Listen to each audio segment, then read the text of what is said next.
Make Room with MJ. Today, my special guest is Simone D.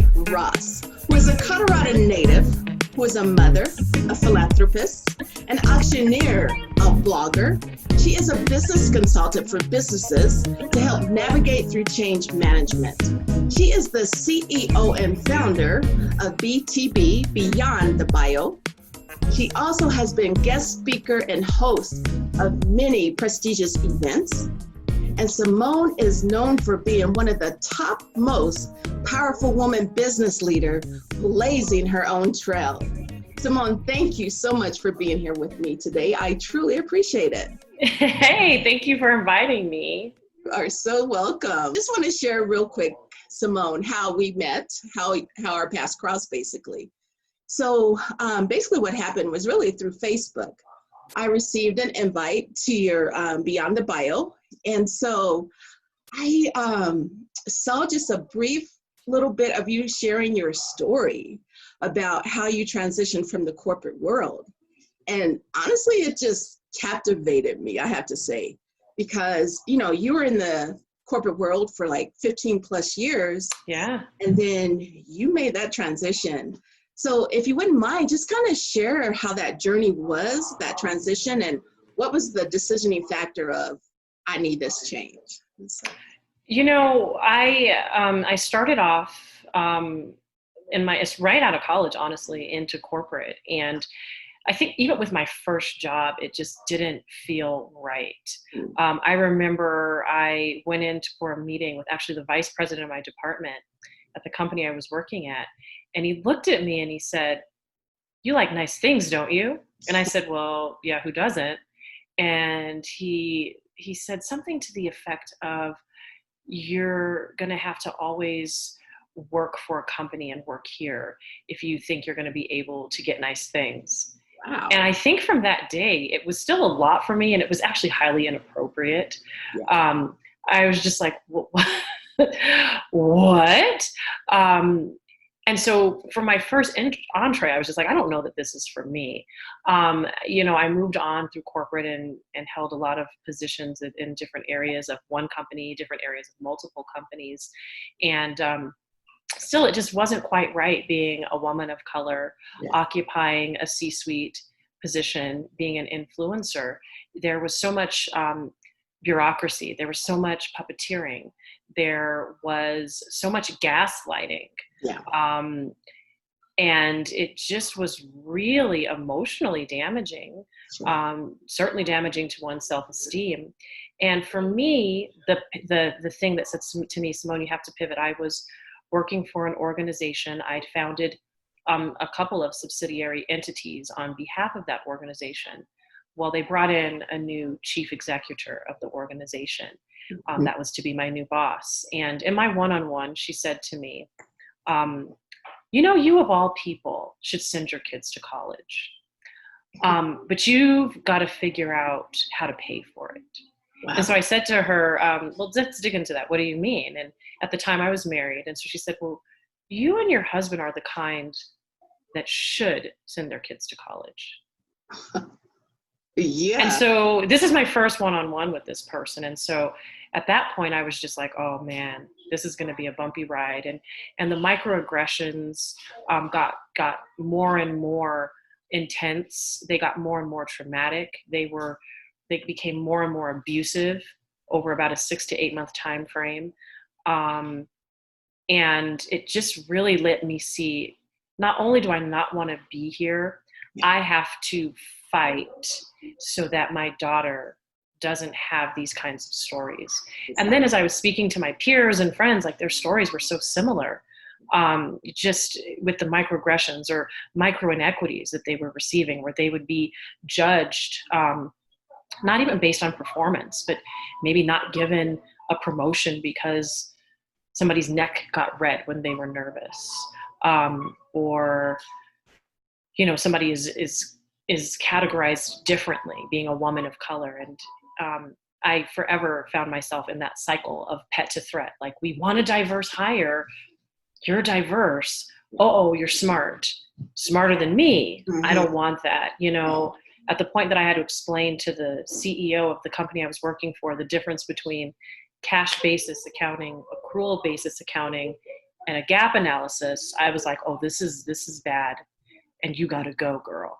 And so that truly was my pivot. And so I kind of, had in my mind, like, I will never, ever work in a setting like this again. Yeah. I will never, ever stand for the traumas that this racism and discrimination that I experienced in that setting, the toll that it took on me, the toll it took on my family, the toll it took on all of those things. Yeah.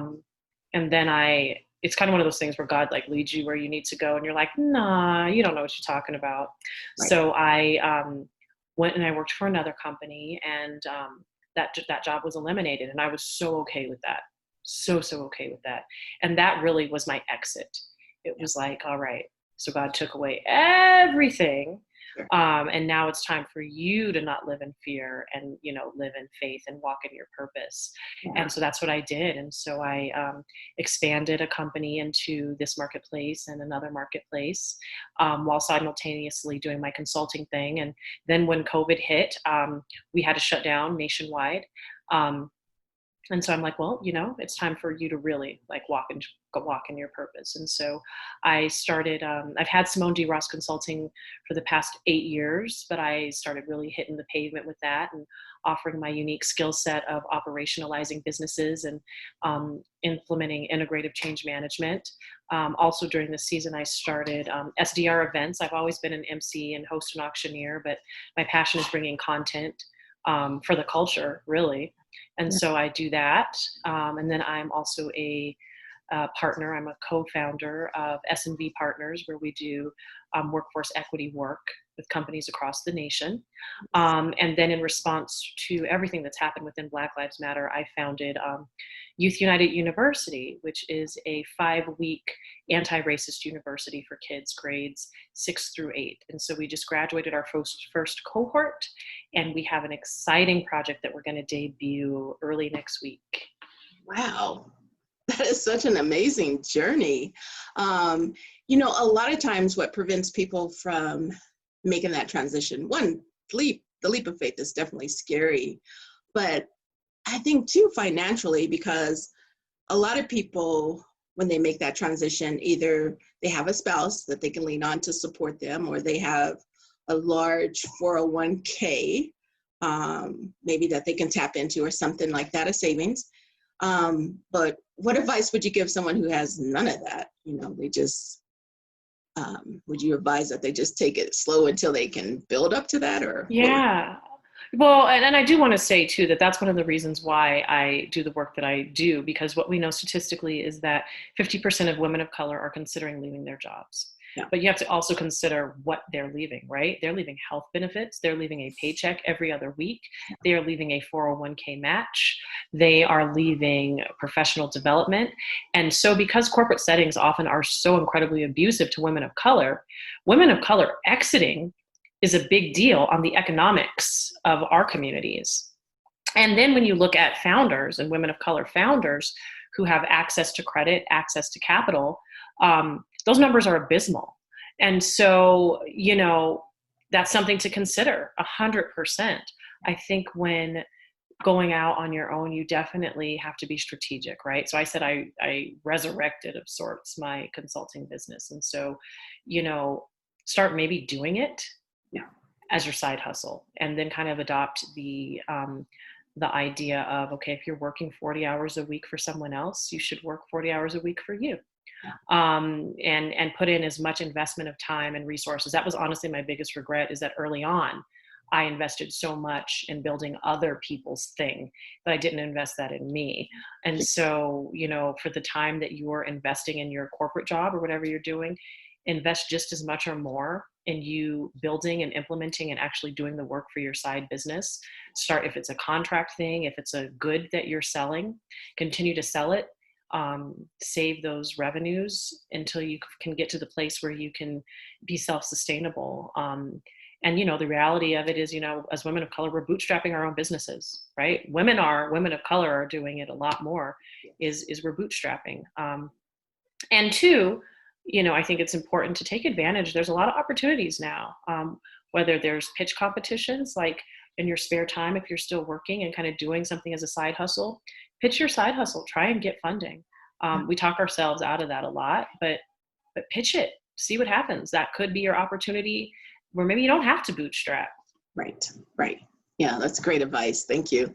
You're also the regional managing director of Riveter. I was, and that is the thing that completely when COVID hit. So co-working spaces are the antithesis of social distancing. So I was a shareholder and the regional manager of the Riveter, both here and in Minneapolis. And that was kind of my pivot. On March 20th, when they said, "Ooh, we're going to have to look at this business model," I was like, "Yeah, I'm going to have to also look at my entrepreneurial business model and do some different things." Sure. But it definitely was super exciting to be able to bring such a great mission, number one, and then such a huge resource to the Denver community, because I don't know that Denver had ever really seen anything like that. Right, right, very much so. Wow, that's exciting. So B2B, Beyond the Bio, share what that's all about. So it's interesting because I meet all these really cool people, just as you do, and they have these crazy like biographies, and it's like, whoa, you did all this. But I'm like, I don't actually want to hear that. Like, I want to hear about that one time you were like in the bathroom, curled up, like crying your eyes out because you didn't think it was going to work, or that one catalyzing moment. And you were like, this is how I created my mission based off of that catalyzing moment. And so it's just been, it was on my heart and it was in my spirit to bring healing content. And so with the pandemic, I'm like, well, now is the time more than ever that we need healing content. And so I created this platform to tell the intimate stories of leaders and people in this community locally. I've actually got some really exciting storytellers from outside of this community that I'm excited to bring into this community and to kind of bring the Beyond the Bio tribe externally. Right now, our tribe is about 500 strong. And so that's exciting. And we're just having courageous conversations. Last month's Beyond the Bio guest was Arzell Lewis. And he spoke about becoming shoe man and how he created being bullied really as a child and being marginalized, and how he turned that into his philanthropic mission of giving away over 9,000 pairs of shoes to underserved kids. This month's Beyond the Bio, it'll be on October 8th. We're having a courageous conversation that I've been having in tight pockets, but I'm actually a little nervous to bring this conversation. It will be featuring Aaron Clark. And he's going to be discussing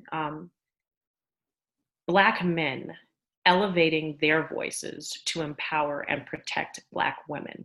Nice. So this is going to be a good one. This is going to be a really, really good one. So I'm excited for this one. And so it's fun to bring this content, and it's really fulfilling to create a safe space to have these kinds of community conversations.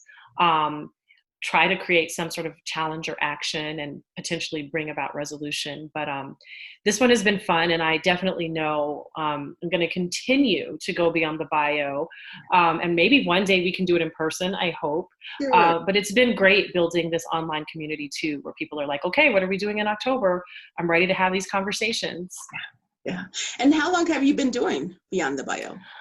I started Beyond the Bio in May. Okay. Wow. And so it's grown really, really quickly. And I think it really is because people are craving storytelling, but they want to see themselves in the story. And so we always have a masterclass following the storytelling session where other people can get some insights on ways that they can leverage their stories. Nice. That's beautiful. You're also actively a part of the Crown Act, which I think just passed in Colorado, if I'm not mistaken. It passed, the first part of the year, and it just actually went into action last week. And so that was incredibly important to me because hair discrimination is real. And so when we saw those testimonies of women and men alike who had been discriminated against in the workforce based on their hair, it said, you know what, let's legalize Black hair, right? It sounds like a crazy conversation, but I talk about this all the time when we're discussing race relations. This stuff is systemic, it's institutionalized, it's structural.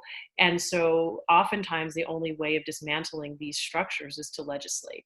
And so I'm super proud of the work of Representative Herod, Representative Buckner, Representative Fields, and all of the community that really came out to drive this legislation and see it to the finish. And I'm proud of Colorado. Colorado was the fifth state in the nation to pass the legislation to legalize curly hair. Like, this is what it's come down to.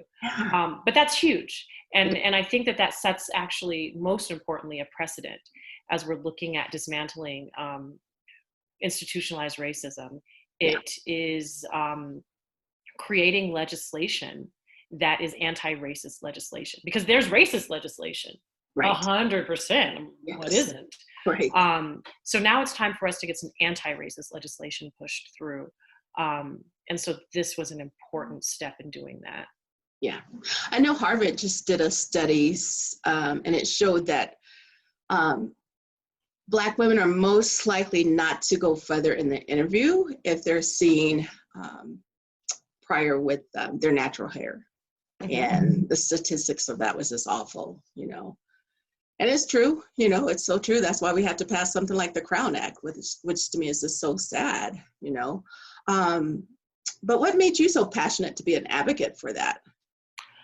Just experiential, right? Like, it's like, okay, I've heard the comments. In my testimony, I discussed one of the positions I held in a company where the manager I was reporting to, I had braids, I had micro braids. I was trying to grow out my Halle Berry pixie cut.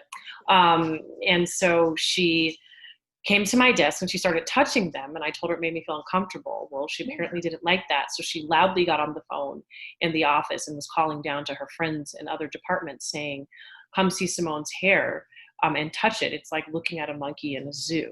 Oh my God. And I was maybe 23, and I'm like, oh, so this is corporate. Okay. And so that was devastating. Like, it was completely devastating. And so when I thought about just like the future, I think about my daughter, where I want her to be proud of her hair. I don't want her not to be confident about the way God created her. It was of the utmost importance for me to be courageous in advocating for this legislation and advocating against racism, institutionalized racism. And that's 100% what it was for me, is we have to stand tall in our advocacy. Yeah. Well, thank you for that. Very much so. So Auctioneer, how did you gain that skill and realize it was your superpower? So I used to attend every gala under the sun. I was just talking to somebody last night, and I'm like, I think I've probably been to 500 galas. And early on, I never saw representation at the galas. I never saw a Black woman do that ask. And I would always be fascinated by the Auctioneer. Like, there came a point where I would go to the galas just to see the Auctioneer. Yeah. And I remember it was the Children's Hospital Gala where I'd attended, and I finally worked up the courage to talk to this. It was a little lady. She was so cute, such a fire auctioneer. And I was like, how do you do this? I want to do this. And so she told me like how you do it. And she was like, you should do it. And so I started trying it. I reached out to who I also work with now, which is the gala team, to Reggie Rivers, whom I adore. He's a phenomenal leader. He's doing some phenomenal things in the world of philanthropy. I reached out to him and I said, Reggie, I want to be an auctioneer. And he's like, okay, all right. So I then started doing it on my own. And I'm like, Reggie, let me send you this video. I want to be one of your auctioneers. And he saw the video. He was like, oh, wait a minute. You 100% can be one of our auctioneers. And so it's great to help organizations, to help them raise money so that they can live out their philanthropic missions. And it's actually something I really enjoy doing.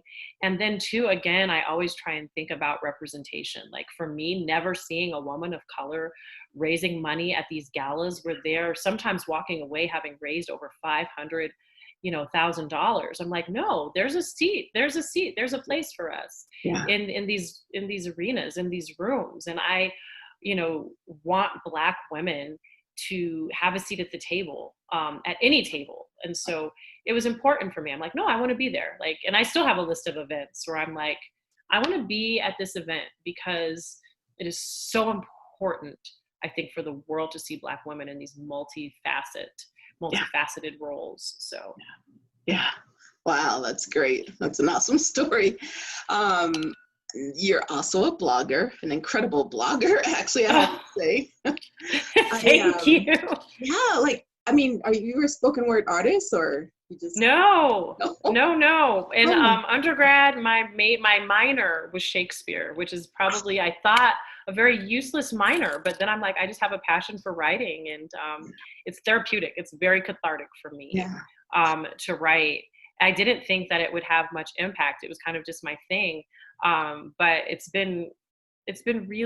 felt good when people have like responded and said, oh my gosh, I'm going through that. Like, thank you for your words. Cause it's hard out here, and so it's hard out here.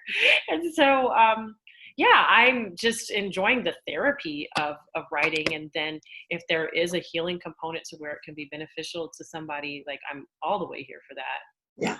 Yeah, I have to say, the last one you wrote wasn't a dry tear. It was so heartfelt. When you write, I mean, you write in a way that you can feel it, you can visualize it, and like you're there almost. Oh, wow. Thank you. That means so much. An incredible writer. And I was like, is she a spoken word artist or an actress? How does she do this? No, I appreciate that. That one was tough. And I think too, it's a topic that we as a community don't talk about. Like, we don't talk about mental health. Like, it's one of those things where it's like, you don't tell anybody you've ever had suicidal ideation at any point. Like, don't say that. I'd actually, before I wrote that, I told my two best friends and my aunt. And that was it. Wow. Because I was so ashamed. Yeah. But, the night that I wrote it, I had a really good week, just like with my business. And I was looking around, and, I had to rebuild my life about 2 years ago. I walked away from my marriage. I walked away from my home. I had no job. And so I just was kind of walking around, like, looking at like what God has blessed me to build. No. And I was like, and then thinking back to like that day when I was like at my lowest, where I was like, I just don't even want to be here anymore. And so I was just like, you got to write about it. Like, you got to write about it. Yeah. Afterwards, after I read it, I was like, well, who needs me? We need you, girl. We need you. Oh, it's just so beautiful and so well written. Gosh, very touching. Thank you. Yeah. Now you have speaker topics, and I noticed one of them is elevating your superpower. Mm-hmm. So can you share just a little teaser of what that's about? So everybody has a superpower, but not everybody does a good job of elevating those superpowers to fill in the gap, to market themselves. And so I love talking to and coaching people on, number one, identifying what your superpower is, and then the technique of finding the gaps where your superpower can fill those gaps. And usually the people that I'm like, who's winning out there in the world? I'm like, it's the people that are taking that one superpower and gifting it to the world, or monetizing it, or packaging it. And so it's a fun workshop, fun speech I like to give to groups about elevating your superpower. I'll work with business execs too on like, how do you get your teams to uncover their superpower? And then how do you create a safe space for them to come into corporate cultures and share those superpowers? And then on the other end of that is like, okay, so how do we elevate those superpowers to benefit business? Nice. Very nice. What advice can you give someone trying to get unstuck? May it be in their career, may it be in a relationship or daily routine. What advice would you give to help them get unstuck? So fear is really powerful. Fear is incredibly powerful. And so I think one of the keys to getting unstuck is to really identify what you're afraid of. Yeah. And so saying, okay, if you say, I want to do this thing and it's up here, and you're like, I'm right here, though I'm not doing it. Well, what are you afraid of? What about accomplishing this is scary to you? Yeah. And let's combat those fears. And sometimes those fears are deep-seated from childhood. Sometimes it's a fear of failure. Sometimes it's even a fear of success. Sometimes it's financial trauma. Like, what if I become really rich? What will I do with that? Sometimes it's a lot of different things. But I think really it's, figure out like what you're most afraid of and then pick away at it like day after day after day, to whittle away at those fears. Sure. What would you say has been some of your biggest fears that you faced, and how did you overcome them? I think just even in starting my consulting business, I was incredibly fearful of stepping out on my own. Sure. And starting that. I was fearful of being viewed as like a credible leader. I was fearful of just not having that comfort of the check. I was fearful of a loss of identity, because I was always this corporate person. Like, I work for this company, and that was very much a part of my identity. Yeah. So I was fearful of losing that. I was fearful of the basic, like Maslow's hierarchical things, which is like, can I support myself? Can I feed my family? That was certainly a source of fear and trepidation for me. And so ultimately, it came down to me having the recognition that I was really living from a place of scarcity, like scarcity of resources, scarcity of like confidence. And so I had to approach like things with abundance and just an abundance mindset. And that's been a huge thing for me. Yeah, that's great. You had blogged about something about the swimming pool. And I kind of, to me, is kind of like, take your fears and just jump in, get rid of your jump in the pool. Don't worry if your hair's gonna revert. Right, exactly. Just jump in. Yeah, just jump in. Yeah, the journey. Exactly. So, Simone, what are you most passionate about and why? I think my passions evolve with the times.